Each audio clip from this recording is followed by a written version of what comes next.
ήθελα να πάω για ένα ποτό. Σταματάω τον ταρίφα και μου λέει, πού πάμε? Του λέω Χριστοδουλόπουλο. Μου λέει, αδερφέ, δεν μπορώ να σε πάω, παραδίδω.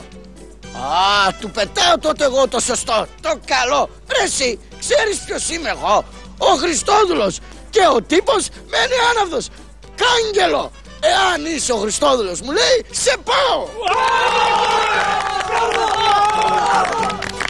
Φτάνουμε λοιπόν, κατεβαίνω από το ταξί και πλησιάζω στην είσοδο του μαγαζιού, στην πόρτα που γινότανε πανηγύρι.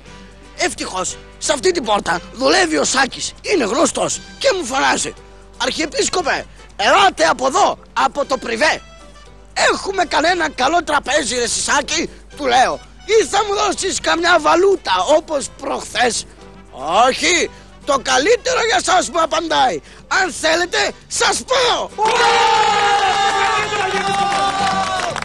Και του απαντάω, πάω μόνος μου.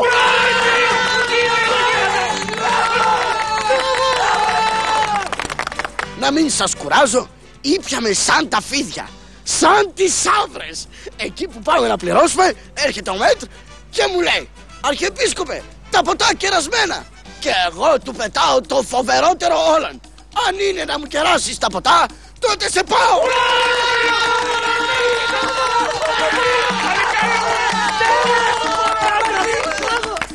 Και επειδή πολύ σας πάω σαν κοινό εσάς εδώ, θα σας πω και ένα τραγούδι. Έλα για να δει.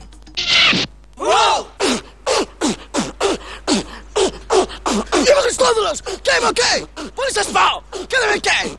Φρέσους του Έρικα, κάντε τατουάζ, ελάτε στους ναούς με τυρκουάζ.